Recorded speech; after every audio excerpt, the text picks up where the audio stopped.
Levandos atkeliavę iš Viduržemio jūros regiono jau daugelį metų džiugina sodininkus ne tik savo grožiu, bet ir nauda. Levandų kvapas ramina, o jų žiedai ir aliejus yra naudojamas plačiai aromaterapijoje ir kulinarijoje. Taigi, o kaipgi užsiauginti šiuos augalus savo kieme? Kokios tos paslaptys, kurias reikia žinoti, kad levandos žydėtų ir džiugintų kuo ilgiau ir gausiau? Levandų rūšių yra daug, nuo klasikinių iki netikėtų. Renkantis levandas labai svarbu žinoti, kuo jos skiriasi. O jos skiriasi ne tik tai savo dydžiu, bet ir atsparumu šalčiui. Kokios yra pačios populiariausios levandos? Lietuvoje pati populiariausia yra tikroji levanda. Ji yra labai atspari šalčiui, kompaktiška ir be galo kvapni. Tai yra puskrumis, kuris turi gražią formą, o kvapas yra tiesiog nuostabus. Dėl šios priežasties tikroji levanda dažnai naudojama aromaterapijoje ir kulinarijoje. Dar yra prancūziškoji levanda, kuri pasižymi išraiškingais žiedais, bet yra mažiau atspari šalčiui. Ji gali užaugti iki 1 metro aukščio ir puikiai tiks sodinti į vazonus. Ji gali augti šiltuose regionuose, o dėl savo egzotiškos išvaizdos ši veislė puikiai dera kaip akcentinis augalas sode. Dar viena įdomi rūšis tai yra plikakotė levanda. Ji turi dantytus lapus ir mėgsta šiltesnį klimatą. Plikakotės levandos žiedai būna šviesiai žalsvos spalvos, jos kvapas gaivus, primena šiek tiek citriną. Dėl savo visiškai unikalios išvaizdos ir kvapo ši levanda dažnai naudojama kaip dekoratyvinis augalas. Tačiau ji netoleruoja stiprių šalčių ir augs tik tai šiltame klimate. Yra ir hibridinė levanda. Tai didesnis augalas, kuris pasižymi gausesniu žydėjimu. Žiedai dažniausiai būna intensyvios, violetinės, net mėlynos spalvos. Jų kvapas yra labai stiprus ir toks intensyvus. Hibridinės levandos puikiai tinka didesniems kompozicijoms. Tinka ir alpinariumams. Jos dažnai naudojamos aromaterapijoje ir džiovintų gėlių puokštėse. Tai viena, sakykime, labiausiai atsparių šalčiui levandų grupių. Todėl puikiai tiks auginti ir lietuviškam vėsesniam klimate. Ką reikia žinoti, norint pasodinti levandas? Levandos myli saulę. Todėl jų vieta sode turėtų būti parinkta ten, kur yra saulė ir šilta. Geriausias laikas sodinimui būtų pavasaris, kai žemė jau įšilusi, bet galima sodinti ir ankstyvą rudenį. Jei dirvožemis yra pakankamai lengvas ir gerai drenuotas. Koks turėtų būti tas dirvožemis? Levandos mėgsta lengvą, gerai drenuotą, neutralią arba šiek tiek kalkingą dirvą. Ir pavyzdžiui, jei sklype yra sunkus molis, sodinant reikėtų įmaišyti smėlio arba žvyro. Jei reikėtų pagerinti dirvožemio struktūrą, galima dar būtų įterpti dolomitmilčių arba perlito. Kokie turėtų būti atstumai, kai sodinam tarp sodinukų? Pirmiausia, tai priklauso ir nuo rūšies, ir nuo veislės. Dažniausiai levandos sodinamos kas 30, kas 50 cm maždaug tokiu atstumu. Didesnius tarpus paliekam tam, kad jos turėtų pakankamai vietos, kur plėstis.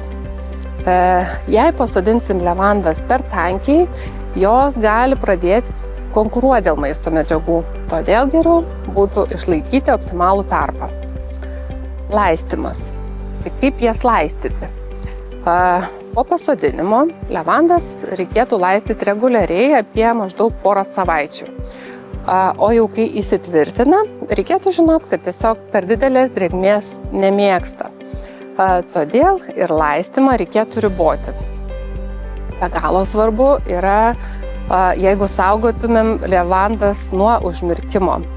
Todėl jas sodinant reikėtų parinkti aukštesnę vietą arba tiesiog pakelton lysvėn pasodinti. Pakalbėkime apie levandų priežiūrą. Ką reikia žinoti, kad levandos žydėtų gausiai ir ilgai? Vienas iš pagrindinių dalykų yra genėjimas.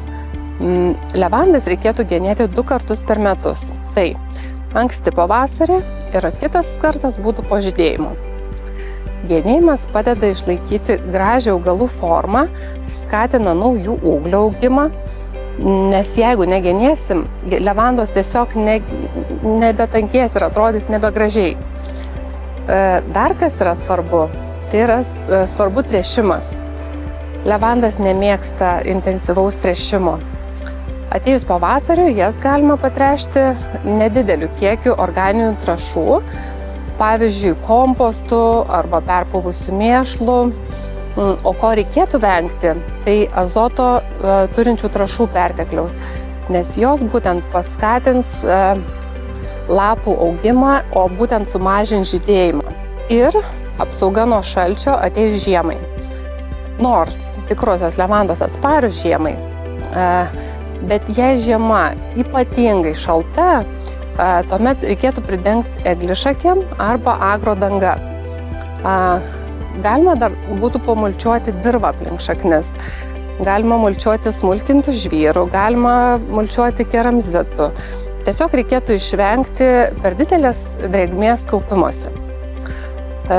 Su kokiomis problemomis dažniausiai susiduria levandos ir kaip jas išspręsti.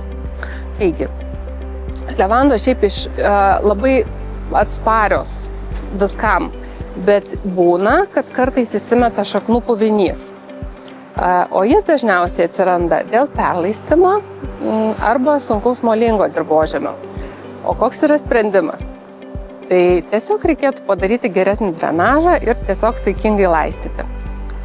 Dar yra pilkasis pelėsis, o jo atsiradimo priežastis būna dažniausiai tokia, kad jei levandos susodintos per tankiai, o vasara yra drėgna, šlapia, jis tada ir atsiranda. Tokiu atveju mums tiesiog reikėtų praretinti augalėlius, praretinti krūmelius, kad užtikrinti gerą oro cirkuliaciją. Kalbant apie kenkėjus, amarai, kiti vabzdžiai, levandas puola labai retai, nes jos natūraliai atbaido daugumą kenkėjų. Bet jei pastebėsite amarus, jos tiesiog galima nuplauti stipria vandens srove. Arba tiesiog naudoti muilo tirpalą, kaip pavyzdžiui. Dar viena problema, su kuria susiduriam, tai yra silpnas žydėjimas. Tai dažniausiai būna todėl, jeigu levandas pasodinam į per daug derlingą dirvožemį. Arba jei per mažai būtų saulės šviesos.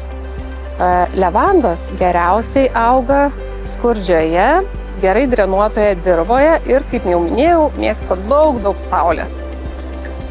Būna, kad pagelsta ir levandų lapai.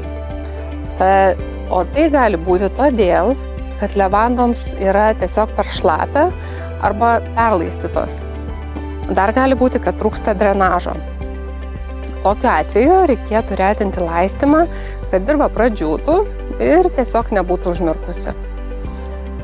Levandos ne tik sodo puošmena, be savo tokio estetinio grožio jos gali būti naudojamos įvairiais būdais. Pavyzdžiui, gali būti džiovinamos ir bus puikus aromatingas dekoras jūsų namuose. Tai yra puikiai ir natūrali priemonė nuo kandžių. Levandas galima sudėti į drobinius maišelius ir laikyti spintoje. Levandas galima dėti į puokštes, pinti į vainikus. Iš levandų gaminamas aliejus.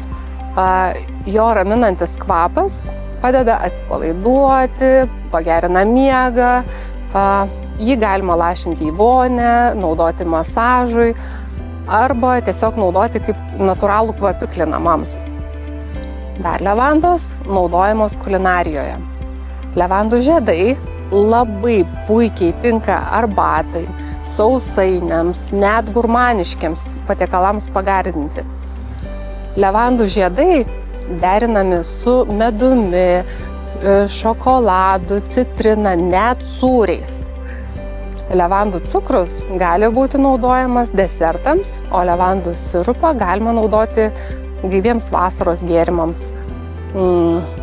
Tad, jei dar nesate įsileidę levandų į savo sodą, dabar yra pats tas laikas. Levandos ne tik papuoš jūsų aplinką, bet ir suteiks malonų kvapą ir begalinės ramybės pojūtį.